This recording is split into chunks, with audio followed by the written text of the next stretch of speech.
So before we come to JP, Ken, most people would say, what are you going on about? Jesus never existed. I mean, surely that's fairly indisputable, isn't it? Well, let's take that point. Let's deal with this one up front and in an honest fashion. Most people in this world would agree that Jesus existed. I have no question with that. They will say, if asked, of course he existed. If you then ask them to say, well, explain how you know that, I think then you would discover they begin to and ah a little bit in trying to establish it. Because the fact of the matter is, the overwhelming majority of believers in the historical Jesus simply assume he existed. And not only do believers assume he existed, so do many scholars, and I've read many of their books. You can open them, and on page 1, in paragraph 1, they will make a declaration about the existence of Jesus. This is before they write anything investigated it. They will say Jesus was, Jesus did. Now, that is the problem that has to be stated up front. We cannot say Jesus existed simply because a lot of ill-informed people who have been socialised into a belief system simply go along with that notion and assume Jesus existed. I'm saying, if there was such a character, let's look at what evidence we can find to substantiate that.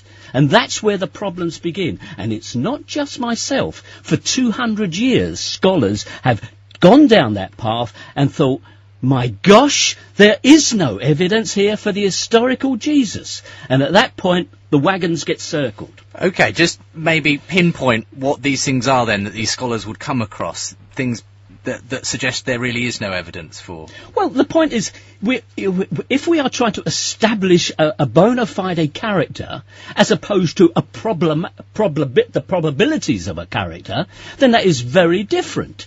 Of course there were people called Jesus in first century Judea. In Galilee. There's no question about that. You only have to take the fact that if the population of the country was about 500,000 and Jesus probably was the name held by about 4% of them, then you've probably got 10,000 people called Jesus. Of course there were people called Jesus. I could sit here today and say there are people called Bob who live in Chicago. Not that I actually know any one of them that name. So this is simply the probabilistic likelihood of there being such a character. But if we are to believe the biblical story, we've got to go beyond that and find a particular Jesus that fits the bill. I mean, and we'll let JP in on just a second, but just for those who are still scratching their head maybe and saying, but okay, well, what's wrong then with the gospel accounts? Why do you say that? Are you saying that they were made up? Are you saying that they were somehow sort of fables and came a long time later, that they were a composite of stories going around, none of which really had a basis in fact? All of that, Justin, but I'll say it much more simply. Late and fake. That is what's wrong with the Gospels. They are late and fake. And that's why I make my first point. There is a lack of contemporaneous witnesses. That is, people alive at the purported time of Jesus who recorded the fact. Now, I know, and JP won't surprise me with anything here, the only answer they can make if called upon to answer that very specific question is yes, but. That is the problem. Okay. I'm sure there isn't anyone lurking there. It's a kind of, you've spelled it out in fairly general terms there. I'm sure we'll get into the particular issues as we go on. So, JP, your response to this late and fake and the fact that there are a lack of contemporaneous witnesses. All right, well, let's make sure we understand the terms of what we're talking about here. I made a comparison to the thesis that Shakespeare didn't write his plays and the Trade Center disaster was engineered. And his response was to the effect that this is different because we're talking about God interfering in human history. Well, God does not need to interfere in human history for there to be a historical founder of the Christian religion named Jesus who was crucified under Pilate. We're talking about two entirely separate issues here if we're going to get into did Jesus exist as a person versus did he do the things ascribed to him in the Gospels. I'm sticking here just for the purposes of debate with the issue, did this person simply exist, regardless of whether he did the miracles ascribed to him in the Gospels? Now, in terms of this issue of declarative statements being made by authorities, I found in my research that they make these declarative statements because they've already done the background research, and they don't see a need to reiterate it each time they write a new book. And it has been stressed, again, as he noted, that many scholars agree with this view that Jesus existed. And he has alluded briefly to confessional interest. Now, I listened to the debate with Tony Costa, and he said, well, we would need to discuss why individual scholars who are not Christians continue to believe. In that case, one of my questions will be at some point, why does Bart Ehrman still believe in a historical Jesus if he is an agnostic? Now, finally, in terms of the main issue of contemporary witnesses, he says there's always a yes, but. Well, that doesn't matter if the but is a valid question. And in this case, I have a very valid point to make, which is that this idea that we have to have a contemporary witness is simply an invented rule. I'm not even going to bother with the Gospels here as evidence. I'm going to stick solely with the testimony of Cornelius Tacitus, which I feel by itself, even if the Gospels disappeared, even if Josephus disappeared, would be more than sufficient to establish a historical Jesus existed. Now, Tacitus reports many events that were not contemporary to him, and yet I have yet to see anyone simply say, well, simply because he is not a contemporary, that means that we can't take what he says as true. The reason that historians don't mind taking it otherwise is because they know that Tacitus did research, that he was a very reliable historian, that he knew his business. Just give us an idea of when was Tacitus living and recording in relation to Jesus? It's kind of difficult to establish exact dates of birth and death, of course, but most people would say he's somewhere mid-1st century is when he was born, say around the time of Nero or perhaps earlier, and that he died somewhere around 120, which would be the early 2nd century. Now, the life of Jesus, of course, would be somewhere around 4 BC to approximately maybe 33 AD, depending on what chronology you want to use. But obviously they were not contemporaries. So, but you're saying that's not really the issue. The fact is he was his historian, and he applied the same historical methodology to Jesus as we trust him for with many other people that he writes about. Precisely. And see, what I'm going to say is that any argument that anyone holding the J&E position, not necessarily Ken again, but just anyone, any argument that they will use to try and say a person named Jesus did not exist can be turned around just as readily and applied to say that, say, Gamaliel did not exist, that Socrates did not exist, and further along, the Holocaust did not happen, Shakespeare didn't write his plays, and so on. And that is because J&E at its heart requires simply special pleading, let's look at the evidence slightly differently for this or that reason, and so on. So are you suggesting then that Ken is asking for greater historical proof for the existence of Jesus than he's actually would be asking for any other historical character? That would be the case, and I'm not saying that he doesn't give some kind of reasons, because I did listen to the Costa debate. I know he gives certain reasons, such as, they had confessional interest, but I'm saying that those additional reasons are simply contrived and inadequate, and that they are not fair play, shall we say. So you're saying then, Ken, I mean, and JP here is referencing to some extent the debate you had about a year ago now with Ken Costa, Tony Costa. Yeah. The fact that, yes, the gospel writers, those witnesses, etc., had some kind of a vested interest. A vested interest. Indeed, yes. they did. Indeed, they did. Yes. But that isn't particularly relevant according to JP. Well, no, but let's at least at this point in the debate acknowledge what I said would happen. That I made the point there is a lack of contemporaneous witnesses, and JP has agreed that, and he has said but. So I think you will acknowledge that far. It is exactly as I said. Now, okay, we have moved to Tacitus. So let's make it clear. We have moved to our first, and I presume our prime witness, to the early in the 2nd century. So this is where Christians turn for their first witness in the stand. Tacitus, writing probably around about the 110, 112, something like that.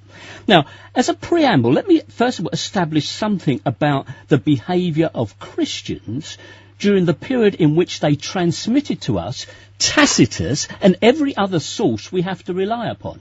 Because we're in the unfortunate position now that our evidences have to be brought forward from the very people whose interest it is to withhold information or to alter information. We don't have copies of Tacitus that have come to us without being passed through the Christian filter.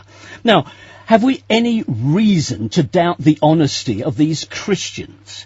Well, let me address that one very directly and say, yes, we can demonstrate in infinite detail how, from the very beginning until the present day, Christians have lied and fabricated evidence. Now, where should we begin on that? We can begin with the very Apostle St. Paul, who actually warns the brethren in Thessalonica not to be deceived by a letter falsely written in his name. Now, whether that letter to Thessalonians is itself a forgery or not, either way, we have evidence here of fraud. That is at the beginning. Subsequently, we have correspondence fabricated between Seneca and the Apostle Paul. We have a fabricated letter, apparently written by Jesus himself to the king of Edessa, and so on and so on. You know, Christianity is fraudulent in tooth and claw, and it goes all the way forward through the donation of Constantine, where the Pope claimed a right to the Western Empire, all the way through to the bone box of James that was touted around a couple of years ago. So we have a source for Tacitus that is tainted by a long and unworthy record of forgery. Okay, so the contention is then, JP, that your reliance on Tacitus's history is marred by the fact that it would have passed through Christians' hands who would have added to it, deleted from it. What do you make of that? All right. Well, he says he's predicted a yes but as I said, if it's a valid but, there's no reason to say that you've got anything on me there. Let's put it this way. As I said, we can use any argument like this to also disprove any other historical figure. I've done the same thing to disprove that Rabbi Gamaliel existed. All the testimony we have of him, except in the book of Acts, which we can discount automatically, of course, comes from the hand of Jews who wrote the Talmud. Well, they obviously had a very strong confessional interest in having a wonderful teacher like Gamaliel exist. It says, in fact, in the Torah, or in the Talmud, when Gamaliel died, the honor of Torah ceased, and purity and piety became extinct. Well, obviously, Gamaliel must have been a rallying point used to keep Jewish persons in line after the troubling period after Bar Kokhba. I find many things suspicious about that. Gamaliel was such a wonderful Jewish leader, supposedly, but he's not mentioned by Josephus. Surely he would have recognized him as some kind of wonderful person if he actually existed. Now, you get my point here. I actually don't think that Gamaliel never existed. I agree that he did. But we can use these same kinds of reasoning to dispute and get rid of any historical figure. Charges of bias are very easy to make. Charges of confessional interest are very easy to make. And it's also very easy to arrive at guilt by association and say, well, because of one forgery, that means all these other things have been forged too. That's not how historians work. Now, he mentioned several different forgeries or claims of forgery. I have articles on each, but let me just briefly mention a couple of things that I would say in response to those. In terms of Thessalonians, I don't think there was a forged letter. I think Paul is saying that because the Thessalonians misunderstood his first letter, and he is thinking that perhaps someone wrote one in his name, and that is why they're confused about it. He is just making a guess. There was no actual forgery. In terms of the bone box of James, well, that's been looked at even more deeply. I understand that many of the authorities who declared originally a forgery have been debunked, but that's another issue, and we don't want to get into that in too much detail, I would think. Things like the correspondence between Seneca and Paul. Well, I'm not too clear that these things were intended to be understood as forgeries as opposed to something like edifying fiction. I mean, we don't know exactly what the intent or purpose was with some of these documents. This would be like someone picking up a book by Marjorie Holmes, who is a writer of devotional fiction over here, and saying, well, this book, too, from Galilee, was a forgery intended to show history. I don't know that we can be sure that something like the correspondence between Paul and Seneca wasn't simply something theoretical that was put together to say, well, here's what would happen if this happened. Something like a Harry Turtledove novel. I don't know if you have Harry Turtledove over there. We don't, but I know the kind of literature you're talking about, the kind of thing where you might, yes, create a correspondence between two historical characters, but it's for a fictional purpose. Yeah, sure. Now, let's not be we can't be absolutely certain that many of these documents were intended to be taken as authentic, as opposed to being simply thought experiments. Now, this is a very broad thing, but you can't simply just say guilt by association, therefore the works of Tacitus were interfered with. You have to have some evidence that directly that the works of Tacitus were interfered with. Now, all we have really, and I've noticed this on Ken's website, is he says that there was a particular point where the word Christians, as spelled C-H-R-E, was changed to C-H-R-I by scribes. Well, that's not a difficult issue. The scholars are aware of it, and we know what the answer to that is. It was simply a matter of scribes perhaps doing a little textual criticism of their own, thinking that perhaps someone along the line had miscopied and misspelled the word Christians, and fixing it with the I rather than the E. This is a normal textual critical answer. There's no need to go further into conspiracy. And it is noteworthy as well that when Tacitus mentions Christus just previously, he spells it with the I, and there is no dispute about that word. Okay, I mean, we're majoring on Tacitus, and perhaps we'll keep going on that. I'd like to come to the Gospels as well, because I think, if you like, they are the primary source for most people who don't delve into the history too much, so it would be worth doing that as well. But essentially, I mean, JP is saying, where's your evidence on the Tacitus front that this wasn't meddled with by over-eager Christians? Ken? Yeah. Can I respond to the comment of use of conspiracy? I'm not suggesting there's a conspiracy. I'm suggesting there's certainly a tendency throughout the whole history of Christianity to embellish the doctrines and the sacred texts. There's a tendency to put in what they would like to see, and we can see that shown in the manuscript evidence of marginal notes then being written into the body of the text. We can see how the text has been improved to meet with what people thought should be there. Now, I gave several examples of forgery, but we could go on and give several others. One that I will mention, I won't bother with too many others, but the first canon list, so-called after Muratori, lists actually has the comment, there is in circulation an epistle to the Laodiceans and another to the Alexandrians forged under the name of Paul. Now, that is not quibbling about misunderstanding. That is a clear statement from an orthodox text making clear that there were forgeries at that stage. So, we're not into a conspiracy here. What we are into is the creation of a myth which has been perpetuated through generations. Now, if we want to look at Tacitus in more detail, let's do so, because I'm happy to do that, because I think here is an example of a very famous paragraph in Tacitus, which Christians use an awful lot, but in actual fact has great question marks hanging over it. Okay, give us this passage and why you doubt it then. Well, as JP will know, he's referring to something that appears in the annals of Tacitus.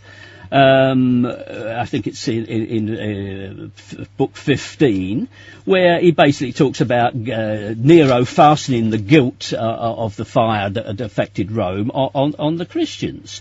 Now, it's a very lurid and well-written couple of paragraphs about and everyone is familiar with this very, memorable scene of the torched Christians decorating Tacitus' garden, so-called.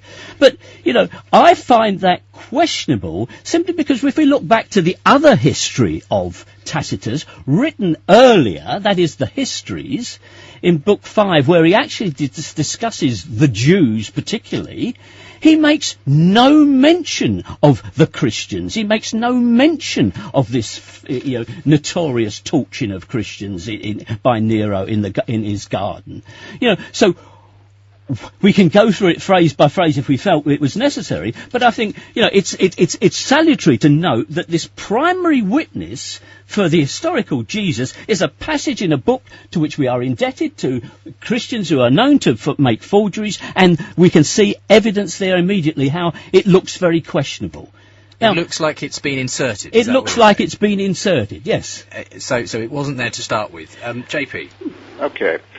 This is, again, simply this guilt by association technique, and he's saying conspiracy. Well, if you're saying that some Christian doing a forgery in, i.e., the 3rd century, is evidence that some Christian might have done a forgery in, i.e., the 9th century, then conspiracy is really the only way to establish a connection.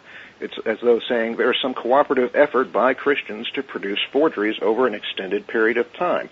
This guilt by association argument will not work. JP, and will it's do a the commitment same. to the No, faith. I will not allow you to interrupt me, Ken. You will let me finish. Now, this guilt by association argument will not work. It can be turned around just as readily by the Shakespeare people, who say, the anti-Stratfordians as they call them, who say that Shakespeare did not write his works. It can be used to say that Gamaliel did not exist and passages by him were inserted. We can find some Jews who did something wrong in the 13th century and say, well, this proves or helps support the idea that this was inserted into the Talmud. Now, as far as this thing not being mentioned in the histories but being mentioned in the annals, I have a very simple question. Is everything that is written in the histories also mentioned in the annals? Ken? I can interrupt here, can I? I'm done now. You may go ahead. No, of course not. No, of course not. All right. Now that's all. Now I will let you go ahead after I say this. Since that is the case, then there is no justification for saying, because this does not appear in the histories, we can suspect that it was inserted into the annals. Unless the annals and the histories are exact parallels for one another, this argument has no basis whatsoever. And now I'm done. Okay, well, I would say that, whilst we wouldn't expect both sources to replicate entirely the same material, in certain areas it would be reasonable to expect some support for such ideas. I mean, this episode that is found in Tacitus regarding the fire isn't found anywhere else. It isn't found in Suetonius or any other writer. It isn't found in Josephus. We have this very lurid story, and it isn't found in Tacitus' other references to the Jewish people. And that is why question marks are raised in no small order over this evidence.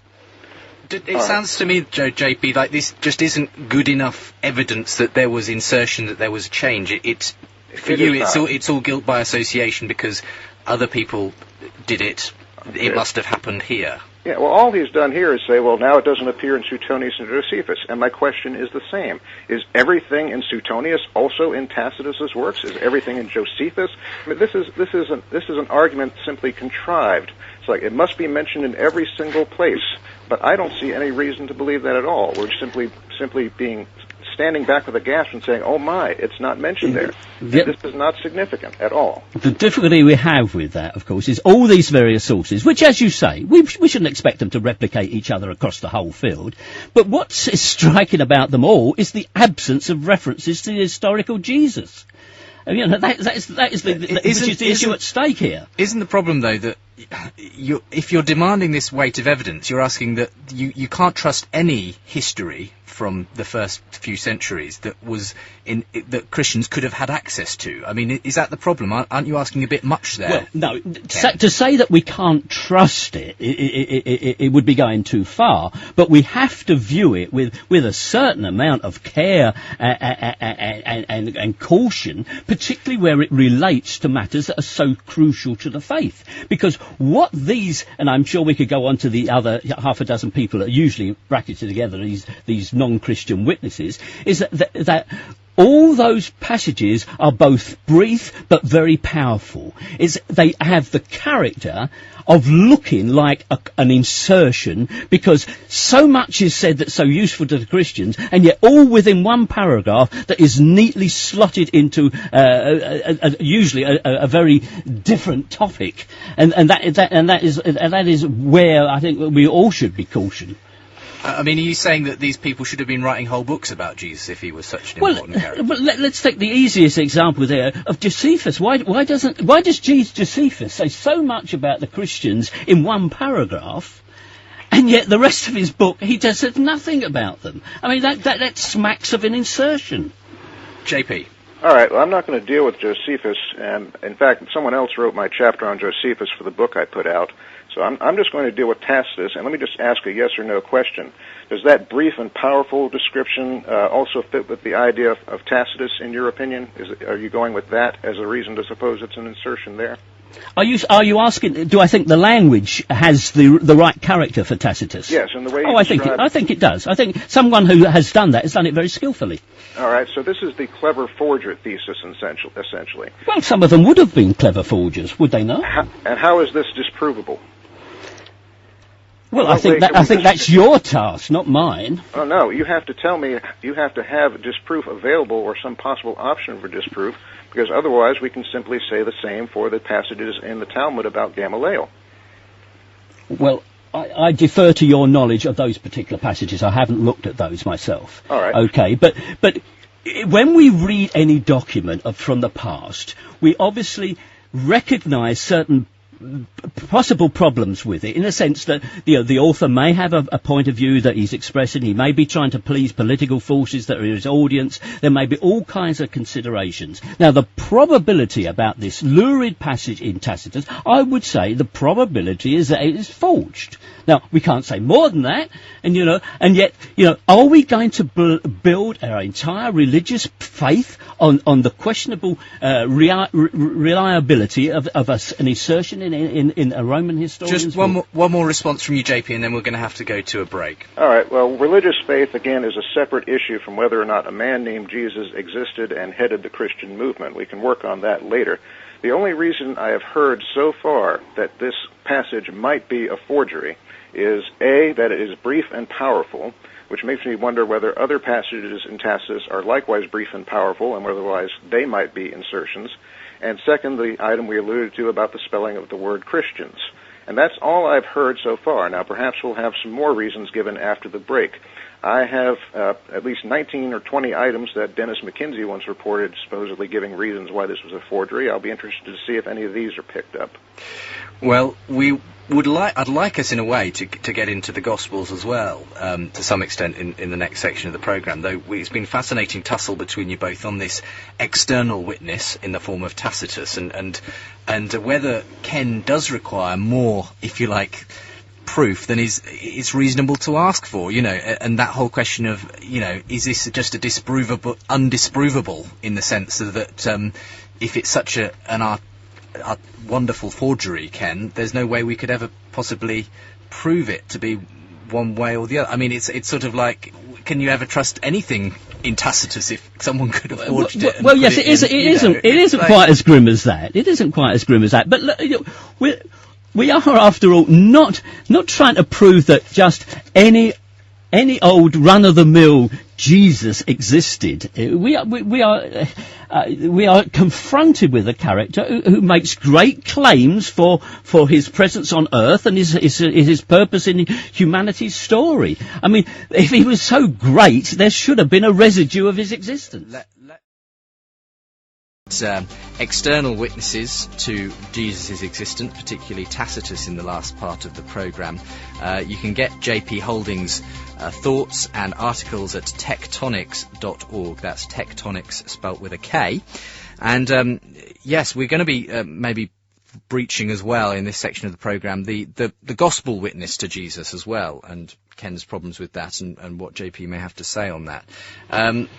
But ultimately, JP, the point you're making overall is that Ken really is demanding a far higher level of evidence because he says, as he keeps telling us, for Jesus made these claims, if you're going to base a religion on someone, you really need a high level of evidence. And you're saying, well, that's actually mixing up two issues, basically. Yeah.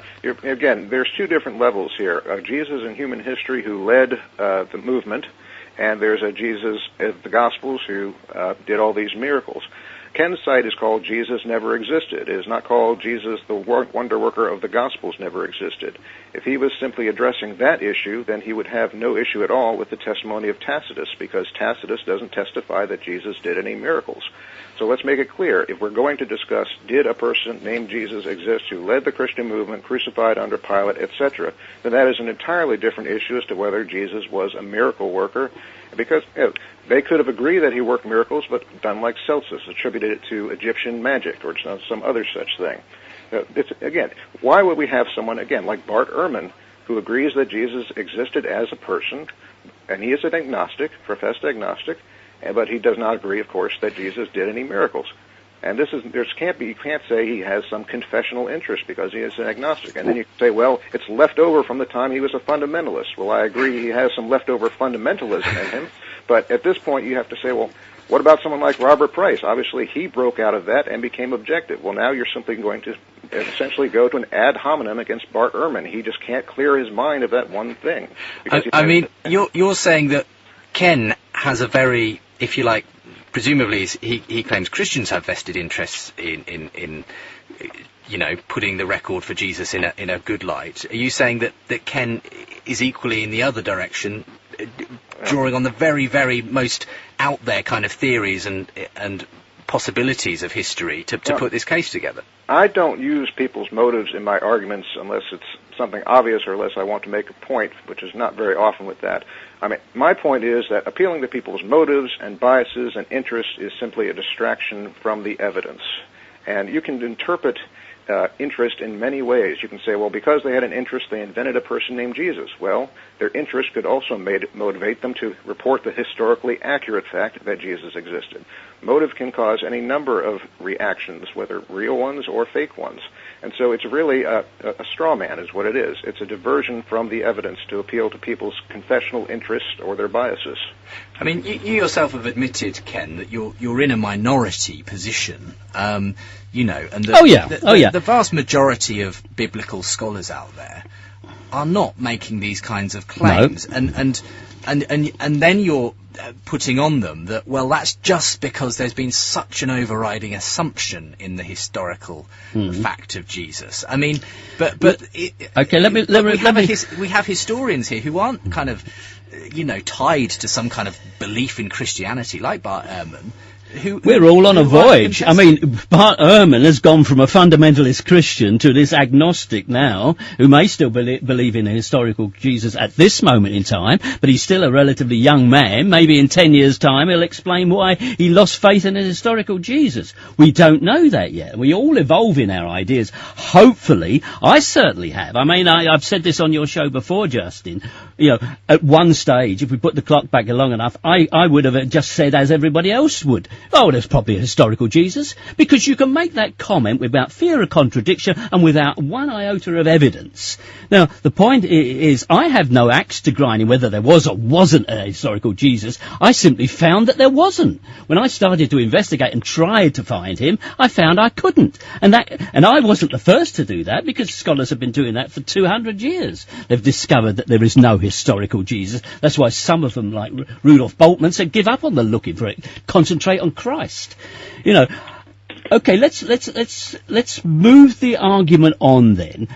I think it is valid to press the point about evidence simply because we are talking about someone for whom at least minimalistic claims have to be made. We're not simply saying he put together a chair or a table because he was a carpenter. We are saying he caused the world to be turned upside down, as the book of Acts puts it.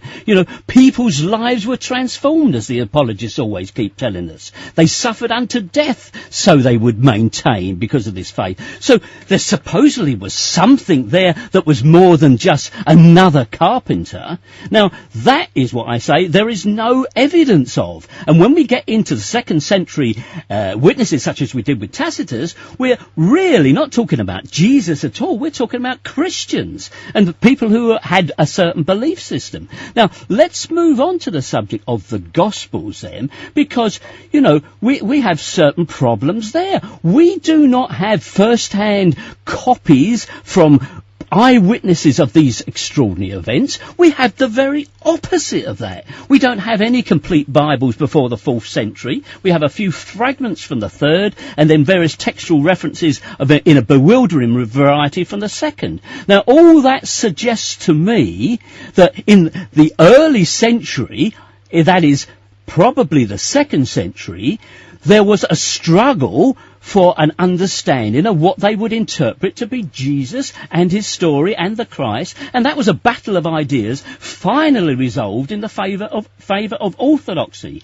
And when we look at the Gospels, what we have today is the testimony of the winners in a very acrimonious and violent debate. JP, is that the way you see the way that the New Testament canon has come to us? No, and I'm going to briefly comment on those last points before I go into the Gospels. Go ahead. We'll see Bart Ehrman in 10 years. Well, G.A. Wells changed over away from the idea that Jesus didn't exist, so maybe in 10 years we'll see Ken Humphreys change his mind as well, and we'll use that as a basis. We'll certainly have him on again if that happens. Certainly, yeah, I suppose so. Inevitably, though, again, if this is just, we could use some of these same arguments that he's using about the Gospels and turn them around and use them for Gamaliel. We don't have any first-hand copies of the Talmud. We can see a struggle between the Pharisees and the Sadducees and the Essenes and these other Jewish groups happening. And we can say that Gamaliel was invented by the Pharisees to give themselves legitimacy. I mean, when it comes to this kind of idea, you can suggest anything you want to in order to come up with some reason why there was some sort of tampering done. And so, this, like I say, this is simply it's contrived methodology in history. It's not based on evidence. It's based on a presupposition that something has happened, and we need to find out what. I would comment on that the presupposition is on your own part, JP. I mean, you are a committed Christian. You take pride in being the hardest-hitting apologist and the rest of it. I mean, I have already confessed the fact that my opinion changed. I thought there was an historical Jesus until I tried to find the evidence of one. I'm not dogmatic on the point. If in 10 years' time I find evidence for an historical Jesus, I'll be very happy to come on this show and explain why. But the problem is I'm not seeing them. I'm not hearing them from you. You know, I'm hearing defences, but I don't hear, any strong evidence here for an historical Jesus. And we have a much more plausible explanation for why in the 2nd century there was such fractional division in the Christian movement. There were so many contending factions and heresies because they didn't know what to believe until it was hammered out. And then it became authorised in their various Gospels that are now in the book we have today. JP? Now, these are very vague summary statements that really don't make an argument for anything whatsoever. And if we want to, again, I don't play the game of confessional interest or bias or what have you, saying, I'm a committed Christian, well, Bart Ehrman is not, and therefore then what? Well, he was brainwashed and he's still brainwashed now, etc. We could just as easily say, and this is said tongue-in-cheek, well, Ken has a website and he's trying to sell a book and he's trying to sell T-shirts and mugs or what have you, and therefore he has a reason to defend this point of view. I'm not actually saying that's why he's doing it, but if we want to play this game of he has an interest, he has a bias, that's why he's defending it, again, it's simply a diversion from the evidence. Now, we're talking here about different views of the Gospels. I like what he said about history is written by the winners. I remember Dan Brown saying something like that. My general reply, polemically speaking, is, yes, it's written by the winners and complained about by the losers. But let's see.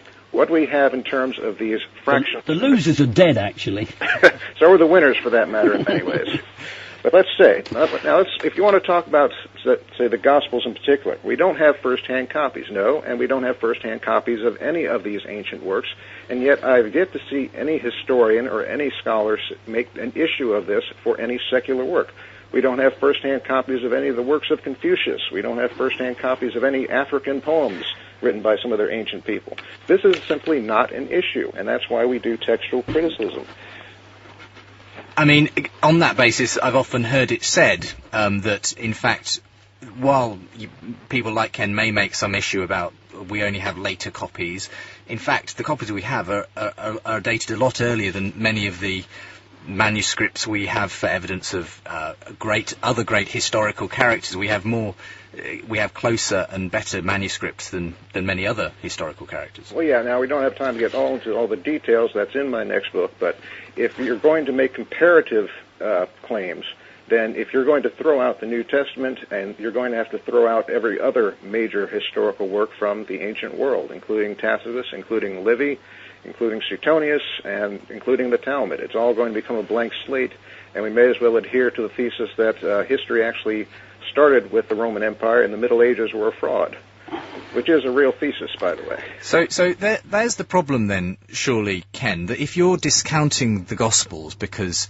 we only have later copies, we don't have the originals, and then you're kind of denying us any history. No. I mean, we get the danger of creating a caricature here. Let me answer part of what JP has said here by referring to something, it used to be a standard comment in my emails from Christians that there is as much evidence of Jesus as there is for Julius Caesar.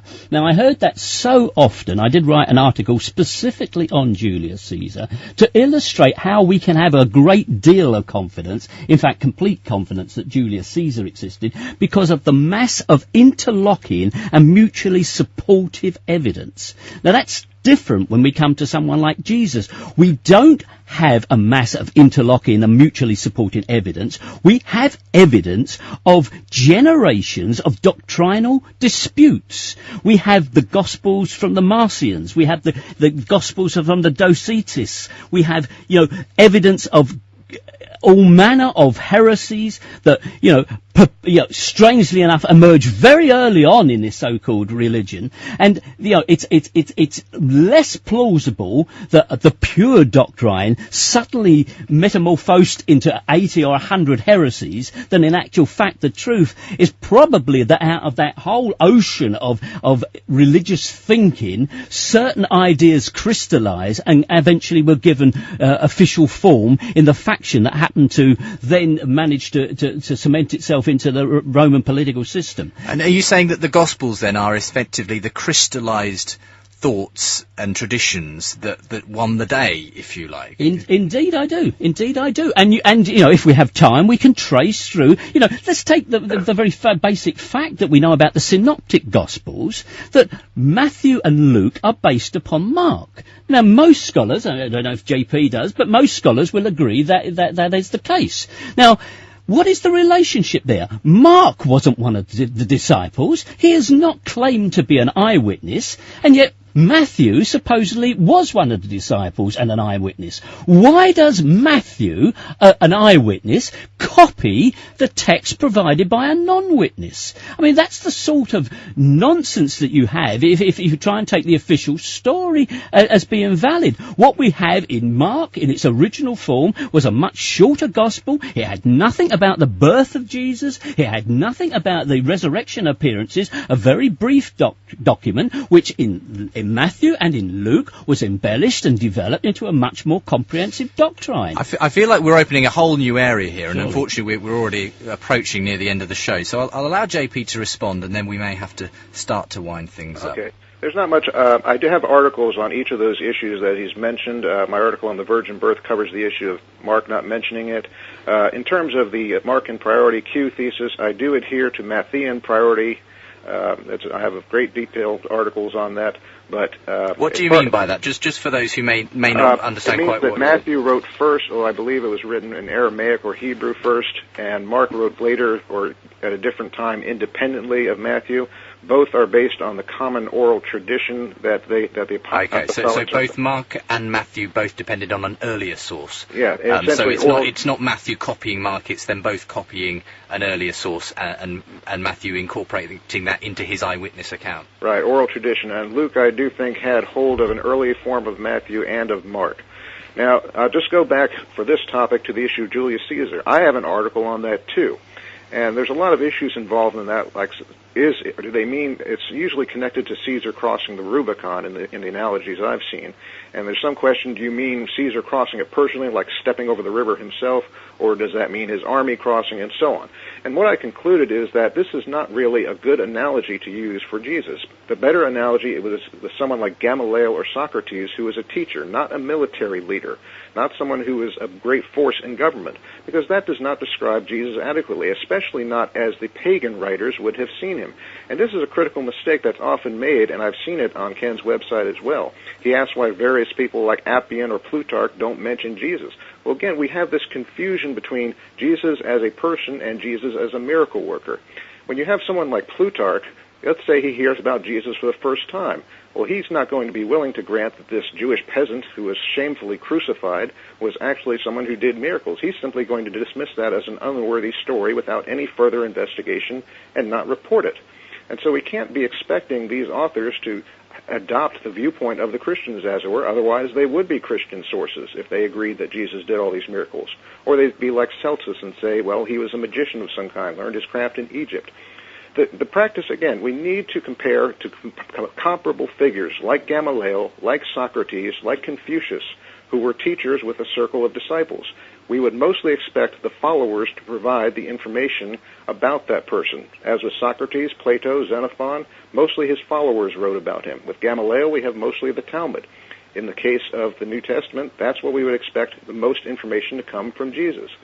Now, we obviously don't have time to get into these ideas of fractions and different heresies and whatnot, and I suppose there's no way to really sum it up simply. But, at some point you could discuss the specific heresies and whatnot. But again, this is all very broad and vague as we have it right now. And I continue to maintain that this is simply a matter of inventing rules as we go along, simply in order to dispose of Jesus as a real person. Okay, gentlemen, just time for a quick wrapping up, just a couple of minutes each, if you don't mind, and we'll let you go first, Ken, and then we'll have JP to finish us off. I mean, one thing that's come through time and time again from JP, Ken, is you're not being fair. You're asking a different level and a different level of, if you like, hyper-skepticism in regard to the evidence for Jesus, that you're not demanding for other similar characters of a similar nature of the time, Gamaliel and others, and this just won't do. We're not asking the question, did Jesus perform various miracles and rise from the dead? We're just asking, did Jesus exist? And on that level, the vast majority of historians agree. But you see, I think, yes, many historians would say that. They choose their words very, very carefully when they do. We are not concerned here with establishing just any old person. That is the crucial thing. We would probably want, we don't even have to look at the historical record if we want to conclude there was someone in Nazareth called Jesus. I mean, that is, we can say, well, given the frequency of the name, there were often going to be people. We know that Josephus mentions a whole bunch of people called Jesus. So if you just want to be comfortable with the idea there was someone around called Jesus, I don't have any problem with that. There were hundreds of them, thousands of them called Jesus. What we're trying to establish is a particular person. Now, what marks that particular person out from the rest? It is these very things you say now that don't matter. It was the fact that he worked miracles. It was the fact that he raised the dead. If he did none of those things, we wouldn't even be talking about him today. Now, but I mean, surely though, it's also he was, had a trial under Pontius Pilate. He was crucified. Those aspects of the story are what mark out the Jesus we're talking about. We're not talking about some random Jesus. There are difficulties in believing they are, historical events. They conform to nothing that would be appropriate for the time and circumstance. I think, and I mean, we obviously have run out of time, but I think what we have here is evidence, but not evidence of an historical Jesus. We have evidence of an evolving myth, and that's what we can demonstrate in great detail without many special pleading. We don't have special pleading. We can see how ideas at one stage were embellished and developed into more elaborate ideas at another. And we could go through verses of the Passion narrative. We could go through any number of stories from the Gospels to show that how from the original Markian version we got the later more embellished versions, until the point at which even the post-resurrection appearances were put back at the end of Mark as a sort of addendum. So we can see how there's been cross currents of development, and in actual fact, at least I can appeal to the broad brush idea of most scholars when I give Mark precedence, because very few people will agree with JP about Matthean precedence nowadays. All right. Well, thank you very much for being on the programme today. You've presented a very interesting case this afternoon, Ken. I'm sure it's given much food for thought for people. Hard-hitting, I hope. Hard-hitting, certainly hard-hitting. And thank you, JP, for your hard-hitting response as well. So, yes, your final analysis, JP, if you would. I don't really need to add a whole lot. I think it's been demonstrated that this is the case for J&E simply is based on making new rules as you go along that would not be applied to anyone else. And this whole question of, is it this Jesus, the one that did this or that? I have some information for you, Ken. The domain name Jesus, the guy who worked miracles, didn't exist.com is available if you want to make use of that. But you might want to abandon JesusNeverExisted.com if you want to go in that direction. Well, I will as soon as you supply me with some evidence.